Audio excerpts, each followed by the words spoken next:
Maharashtra municipal పోర్లో కూడా BJP కూటమి అఖండ విజయం సాధించింది. దానికి సంబంధించి బీజేపీ రాష్ట్ర కార్యాలయం తెలంగాణ బీజేపీ రాష్ట్ర కార్యాలయం జరిగినటువంటి సంబరాల్లో బీజేపీ ఎంపీ అరవింద్ ధర్మపురి పాల్గొన్నారు. ఒకసారి మాట్లాడించేటువంటి ప్రయత్నం కదా సార్. ఎప్పుడు చూసినా బీజేపీ ఇతర రాష్ట్రాల్లో జరిగినటువంటి ఎలక్షన్లకు సంబంధించిన సంబరాలు చేస్తుంది, కానీ ఇక్కడ ఎప్పుడు ఎగరేస్తుందని ఒక క్వశ్చన్ మార్క్. దానికి సంబంధించి ఏం చెప్తారు సార్? ఎందుకంటే మా దగ్గర మస్తు గెలిచినాము, మస్తు సంబరాలు చేసుకున్నాము. మా ఇందూరులో మస్తాలు నేను 2 సార్లు గెలిస్తే 2 ఎమ్మెల్యేలు గెలిచారు, మన 28 కార్పొరేటర్లు గెలిచారు. ఈసారి మేయర్ గెలుస్తాం, జడ్పీ చైర్మన్ గెలుస్తాము. మీ మీదనే బాగా నమ్మకం ఉన్నట్టుంది. ఇందాక ప్రెసిడెంట్ గారు కూడా మాట్లాడుతూ నిజామాబాద్ ఇందూరు ప్రజల మీద నమ్మకం, ఇందూరు ప్రజల మీద నమ్మకం. ఇందూరు ప్రజలకు అరవింద్ అంటే నమ్మకం ఉన్నట్టుంది. ఇందూరు ప్రజలకి అరవింద్ అంటే నమ్మకం ఉంది. అంటే 2 సార్లు గెలిపించారు, రెండోసారి ఓటు శాతం పెంచారు. మోదీ గారి మీద నమ్మకం ఉంది. ఒకవేళ రాష్ట్రంలో ఈసారి ఇందూరుతో పాటు ఎన్ని మున్సిపల్ వచ్చేటువంటి అవకాశం ఉంది? ఎందుకంటే డిస్కషన్ ఆన్ గోయింగ్ కదా. మా ఉత్తర తెలంగాణలో బీజేపీ బాగా స్ట్రాంగ్గా ఉంది. హైదరాబాదు జిహెచ్ఎంసీ ఎన్నికల్లో లాస్ట్ టైం పర్ఫార్మెన్స్ చూసారు మీరు. వరంగల్లో కూడా లాస్ట్ టైం బాగానే కొన్ని వచ్చినాయి, కరీంనగర్లో కొన్ని వచ్చినాయి. సో వీళ్ళు wait and watch. Last time కంటే చాలా ఎక్కువ సీట్లు వస్తాయి ఈసారి బీజేపీ. మీరేమో గెలుస్తామంటారు, అంతా గాలివాటమే అని చెప్పి చాలా తీసిపడేస్తున్నారు. BRS working president MLA KTR కేవలం గాలివాటంతోనే గెలిచారు. ఎమ్మెల్యేలుగా ఓడిపోయిన నేతలందరూ కూడా మోడీ గాలితోనే గెలిచారు అని చెప్పి మీ మీద విమర్శలు చేస్తున్నారు. మీరేమో గెలుస్తామని ధీమా చేస్తున్నారు. కేటీఆర్ది మత్తు పదార్థాల వాటం. మత్తు పదార్థాలు తీసుకొని ఏదో ఆగుతూ ఉంటాడు. అలా చెల్లెని అడగరాదు మరి బీజేపీ ఏడుందో చెప్తుంది కదా. ఎన్నిసార్లు చెప్పాలి నాకు జవాబు? దమ్ముంటే రమ్మను ఇందూరు పార్లమెంట్కి వచ్చి టీఆర్ఎస్ని పోటీలో పెట్టమని చూద్దాం, ఏమైతే చూద్దాం. నెల రోజుల లోపల ఉంటాయి కదా ఎన్నికలు. దమ్ముంటే రమ్మను, ఎవరికి ఏం వాటమో తెలుస్తుంది. అరవింద్ కొంత మైనార్టీ ఓట్లు ఉన్నాయి, అవి నిజామాబాద్ను ఇందూరుగా మారుస్తే మైనార్టీ ఓటు బ్యాంక్ అనేది దెబ్బతినే అవకాశం ఉందన్న భయం లేదా మీకు? మైనారిటీలకు కూడా టికెట్లు ఇస్తామని చెప్పిన నేను ఇప్పుడు మీడియాలో. టికెట్లు ఇయ్యరు కదా అని కొందరు మైనారిటీలు అంటారు. నేను 15 టికెట్లు ఇస్తాను. మా రామచంద్రరావు గారి పర్మిషన్ తీసుకున్నా ఆల్రెడీ. 15 టికెట్లు ఇస్తే అప్లై చేయండి.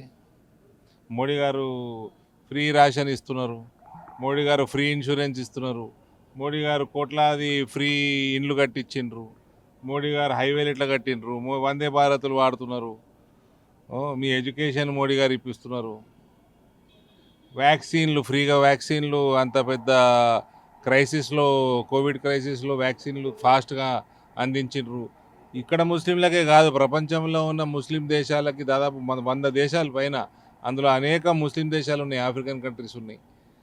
అన్నిటి కూడా మోదీ గారు ఇచ్చిండ్రు. మరి ఓటేయండి. ముస్లింలకు టికెట్లు కూడా ఇస్తాను, నేను 15 ఇస్తాను నిజామాబాద్ కార్పొరేషన్లో. అప్లై చేయండి. సార్ బీఆర్ఎస్తో పాటు జాగృతి కూడా పోటీలో ఉండబోతున్నట్టుంది. దానికి సంబంధించి మీకు ఏమన్నా ఇది ఏముంటుంది? జాగృతి, తెలంగాణ జాగృతి అని కల్వకుంట్ల కవిత చేపట్టినటువంటి పార్టీ ఏదైతే అది జాగృతి ఏదైతే ఉందో అది కూడా పోటీలో ఉంటుందని చెప్తున్నారు. మీకు ఏమన్నా దాని నుంచి ముప్పు ఉండే అవకాశం ఉందా? లేదా, బీఆర్ఎస్కి ముప్పు ఉంటుంది.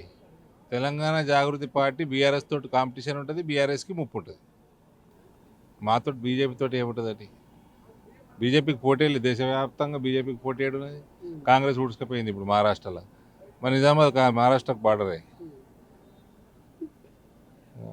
చివరిగా ముఖ్యమంత్రి పాలనకు సంబంధించి ఏం చెప్తారు? ఎందుకంటే హిందూ గుళ్ళపై జరిగిన దాడులను మీరు ఆల్రెడీ ఖండించారు. దానికి సంబంధించి ఏం చెప్పాలనుకున్నారు సీఎంకు?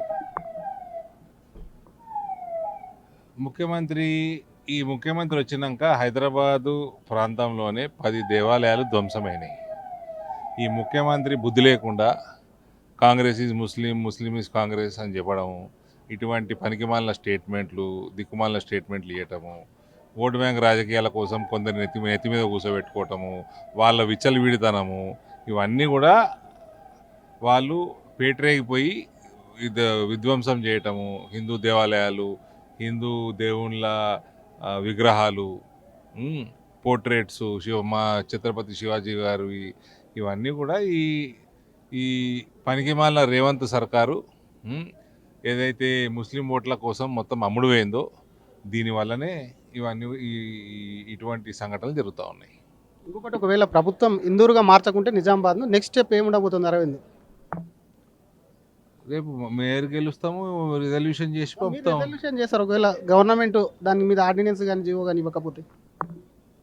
ఇవ్వకపోతే రూపు మళ్ళీ అడ్రస్ లేకుండా చేస్తాం. ఆడ అడ్రస్ లేకుండా చేస్తాం. వాడు ఉన్నారు కదా సుదర్శన్ రెడ్డి పెద్ద మనిషి ఉన్నాడు, ఎమ్మెల్యే భూపతి రెడ్డి ఉన్నాడు, తీస్తాం, నిలదీస్తాం. ఎట్లా ఇందూరు రోడ్ల మీద ఎట్లా తిరుగుతారో కూడా చూస్తాము. Thank you. అలా అధ్యక్షుడే ఉన్నాడు పిసిసి ప్రెసిడెంట్ మహేష్ కుమార్ గౌడ్. శ్రీరామ్ ఉంది మీకు, శ్రీరాములు బీజేపీ సభ్యత్వం ఉందా? మరి నేను మహేష్ కుమార్ గౌడ్ని అడుగుతున్నా, ఈ Congress is Muslim, Muslim is Congress అంటే కాంగ్రెస్ పార్టీ సొంతి అయిందా అని అడుగుతున్నా. చూసినావా? చూడిపో, కాంగ్రెస్ పార్టీ సొంతి చేసుకుందా చూసుకో. Okay sir, thank you. ఇది ఒకవైపు తనకు సంబంధించి వచ్చేటువంటి ఎన్నికల్లో ఇందూరు గడ్డ మీద కూడా ఖచ్చితంగా కూడా అటు ఎగరేస్తాము, అటు కాషాయ జెండా ఎగరమేయడమే కాకుండా కాషాయానికి సంబంధించి కూడా ఒకవైపు ఇందూరు పేరు, నిజామాబాద్ పేరును ఇందూరు కూడా మారుస్తామని చెప్తూనే కేటీఆర్ అసలు మత్తు పదార్థాలకు మానేసి అసలు ఏ వర్గం కేసీఆర్ అసలు మత్తు సంబంధించి తనకు సంబంధించి గాలివాటం అంటే అది మత్తు పదార్థాల వాటమని ఆయన మీద చెప్తూనే అసలు ముస్లింలు కాంగ్రెస్ అంటే ముస్లింలు అయితే ఏదైతే ఉందో అసలు కాంగ్రెస్ నేతలకు సొంతి ఉందా ఒకసారి చూసుకోవాలి అని చెప్పి కూడా వాళ్ళకు చురకలు అంటిస్తున్నాయి. ఇంకో పక్క అటు మున్సిపల్ ఎన్నికలకు సంబంధించి నిజామాబాద్ మున్సిపల్ ఎన్నికల్లో కూడా పోటీ చేస్తాము, అక్కడ మేయర్ పీఠం కూడా దక్కించుకుంటాం కావాలంటే అక్కడ దమ్ముంటే కేసీఆర్ అక్కడికి వచ్చి ఆ ఎన్నికల్లో కూడా ఒకవైపు ఎన్నికలకు కూడా అక్కడికి రావాలి అని చెప్పి అటు ఎంపీ అరవింద్ ధర్మపురి సవాల్ విసురుతున్నారు. కెమెరామ్యాన్ గజబ్తో Sridhar, RTV, Hyderabad. Local to global news at your finger tips. మీ చేతిలో ఒక ఆయుధం. Download Raw TV app. Media legend Ravi Prakash is back.